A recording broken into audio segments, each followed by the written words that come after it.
this particular piece starts with a movement called introspection, which is just kind of the storms of life. And then it goes into a movement called epiphany that is just about learning something, having a realization, having some light dawn for you. And then this movement, celebration.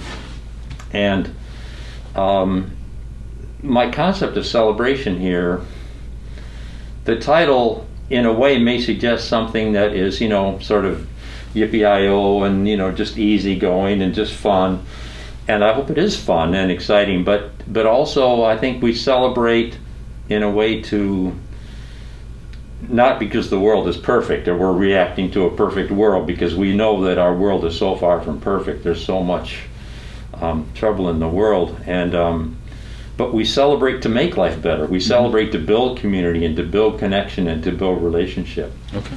And I hope there's some real poignancy in this too, and I really feel like, in many ways, I want to commend you for the way this program has been put together. I think hopefully this piece is a good counterpart to Jeremy's Threnody, and Marcus' piece about My Heroes Are Dead, dealing with the heroes in his life, Dr. King and others that are have passed away, and him dealing with that loss. And we celebrate because life is not hopeless. Yeah. Despite all these things, we celebrate in order to cultivate, not only enjoy the moments when there are things that are ecstatic, but also to cultivate hope. We can also celebrate memory too. Absolutely. Right.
Who was the string symphony written for? Written for the Jackson Symphony. Okay. And as I was working on the piece, I got an opportunity to go to the Czech Republic to record some music in Prague. Okay. And I suggested this piece, and it was accepted. And it was interesting. When you asked Jeremy the question earlier about, have you ever had a train wreck or something like that, or what was your most? I can't remember exactly how the question was worded. But when we first rehearsed this with the symphony, I loved the second movement, and I loved the third movement I put together. And the first movement was just dying. I mean, I just thought, this is terrible. and you're the guy that wrote it. I'm the guy that wrote it. And so I went home and I did something that I have never done. The first movement I wrote, I pulled an all-nighter. I sat up all night and wrote the piece in one sitting, which Wow. I have never done before or since. Okay. But I think there's also, sometimes maybe the adrenaline helps, but there's a real, sometimes a real power in that, doing it in one flash, Absolutely. But, and then, so you said it was recorded by a Czech orchestra. yeah, the Czech, the Radio Symphony in Prague, Wow. which was a fabulous experience. I bet. You've been in Europe, and music has a whole different cultural connection there. Right. And certainly in Prague, string instruments and violins, for instance, are... Have you been to Prague? I have not. I've been to the Czech Republic, but not to Prague. They just adore the violin, and you can go, you can hear the Mozart Requiem, twice a week if you want to, and it's just a rich environment. It was great. So one of the things that I think is different about your piece in comparison to the rest of the pieces on the program is, even though it was written 25 years ago about, it's so it's still young in terms of classical music, sure. But in terms of this program, it's the oldest piece. And I wonder, when you hear it after it's been out there for 25 years, do you look at it? Is it almost like looking at a photo of yourself from when you were 25 years ago and being like, oh my gosh, I was so young? Like that's, I look at myself like, oh my gosh, I was so young, like what happened or whatever. But do you look at the piece and are you like, oh, I think I would change it, I would do this and this, or are you like, wow, this piece still holds up? Or what are your, like, what do you feel about it after 25 years? Wow, that's a cool question. The piece still excites me. Yeah. And it's you were just talking earlier about the idea of is it hard to give your piece over to someone? Mm-hmm. And there are times when it is, but the times when it is to me is when someone is kind of doing violence to what you had in mind. Sure. Or violence is maybe too strong a word, but they just don't care about what you had in mind. Yeah. But when someone is working hard on it, like you did, you and I talked about these nuances of what happens in this measure and the speed of this and the timing of that. And I could tell that you had poured a lot of thought and a lot of care into how it was going to go. And when performers are putting that kind of feeling into it, I'm always very excited. Yeah. Because to me, that's one person creates, and then the second person adds their own imagination to it. Right. And if you were like a puppet and I told you, every little thing to do, mm-hmm. and I was like the controlling a video game, that would be kind of a dead process. Right. Right. And I think, but to have something that you put together in your mind and then you've given it to someone else for them to recreate according to their imagination, it's revealing and it's cool, it's exciting, it's great. So we sent the recording from Prague to some students from Grass Lake and their high school band program. And Annabelle Miller said, how did you decide on the different moods for the different sections? I don't think there's such a thing as a pure emotion usually. I think emotions are mixes and turmoils, and they're like winds blowing in various directions. And even in this, I think there's a lot of real celebration in it, but I think there's moments too where it stops and says, but wait, and then, but then there's this sadness, and there's this memory, and then there's this loss, but then, and so these things are all mixing together in the piece in my mind.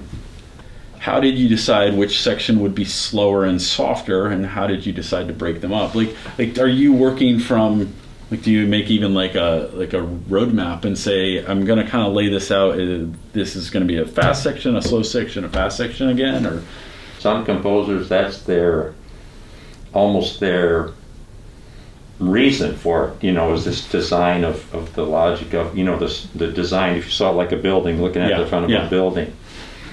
And I like to soften that a little bit. I like to have kind of a model that way, and then I like to sort of blur the edges, erase some of the lines. Okay. Yeah, no, that makes sense. And but yeah, it definitely starts, upbeat and fast and full of energy, and then it definitely kind of goes into a spot where it's more introspective and thoughtful and maybe inward looking. Okay. And then it sort of re-energizes and builds back to that more energetic sound to end. And so there's that kind of, we call it an ABA design, or a three-part, Yep. Quite honestly, I feel like I have to push myself more to write something up-tempo. Mm-hmm. It's my more, my nature is more kind of look and ponder, and, I'm drawn to slower and quieter and calmer things. Sure. Sometimes I'm kind of drawn to. But all my pieces kind of start the same way, and that's that I think of a little idea, and then I try to think of some, what if I turn that upside down? What if I look at it backwards? What if I look at it, what if I stretch it? What if I put this with it? What if I put that with it? And then I take big sheets of paper and I just lay out a whole bunch of those different ideas, and then a shape starts to take place in my mind. Let me ask you another student question. Jaden Drennan asks, who are your largest influences that helped you develop the style that you use in your compositions? I have great admiration for the music of Mahler, because I think he explores such a universe of different emotional, every kind of emotion you can find in there in a very intense form usually. Right. And also just the fact that he knew the instruments and what they were capable of so well. I mean, that's something that I've always kind of aspired to. One of the things I love about composing is that you can never get to the bottom of that well. I mean, there's always more to learn about what instruments can do, what they're capable of.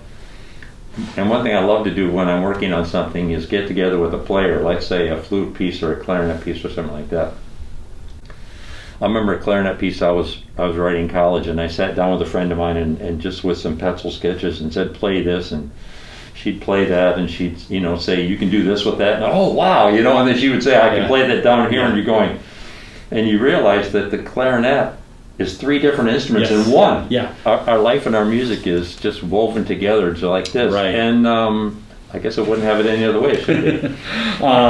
Jaden also asks, are there any artists and composers from different genres that have influenced? So, thinking maybe like pop music, jazz, film, some other stuff. There are, yeah, but it's hard to put a name on it. Okay. You hear something and... But you listen to other music, right? I love it. Yeah. I love bluegrass, I love jazz, I sort of grew up on rock and roll like everybody of a certain age does. Yeah. And, there's, film music is something also that is such a rich part of our time. And it's interesting, in music school, people say, and there are even composers that, were coming along in a tremendous way, and then all of a sudden they just started writing for films, and then the academic highfalutin composers tended to say, well, they've just become a movie composer, as if that was a bad thing, Right. But there is so much ingenious stuff that you hear in films. Absolutely. And brilliantly scored and beautifully done for the instruments, and you don't even always know the name, but composers are human vacuum cleaners, for better or for worse. I think we just listen to everything. And Absolutely. Alexis Kirkland asked the question: how long did it take you to become a composer, both in terms of school and then to get a job? And maybe you can even expand on that and just talk a little bit about your background in music, like where you went to school and everything. I started realizing near the end of my high school career that I was kind of interested in that. What was your instrument? I started as a trumpet player, and I had a little notch in my tongue from the way I was born. It's just a little tiny defect, so I could never triple tongue. So when I was a senior, my teacher made me into a tuba player. Okay. So I went to college as a tuba player, and I never totally felt like a tuba player. Although, but so I studied some other instruments in college, and I'm really kind of a utility infielder for musical instruments and things like that. I can play a few things all badly, and I thought it was a useful sort of a thing for a composer, to understand kind of that variety of things. Right. I went to Central Michigan in Michigan, and then I was in Mount Pleasant one day, and it had been warm, and then it snowed 14 inches, and I was in the library and saw a catalog from University of Hawaii, and I applied, and lo and behold, I got free tuition, and I went to Hawaii, and I got my the Honolulu Symphony played my master's thesis, which was neat. A fantastic opportunity. Wow! They came to campus, and it was interesting. You were talking about orchestras being kind of traditional and set in their ways. I had a really interesting percussion teacher that had all these creative ideas about how you do it. And I wrote some of that stuff in the piece, and the percussionist of the symphony there said, "How am I supposed to play this sort of, look at this thing, Yeah. And I had written a part for 4 mixing bowls, the sound of mixing. Sure. And I said, well, if you put them in the diamond shape, you can do it. And he said, what do you mean by that? And so you just put the 4 bowls like this, and then you can play them like this. Yeah. And so on the recording I have, it's very interesting. They just had a very short time to just kind of read through the stuff, but it was thrilling anyway for me. But in the recording, you can hear this guy hits one of the bowls, and it falls off onto the floor on this recording. So they were not totally into the new music concept, but.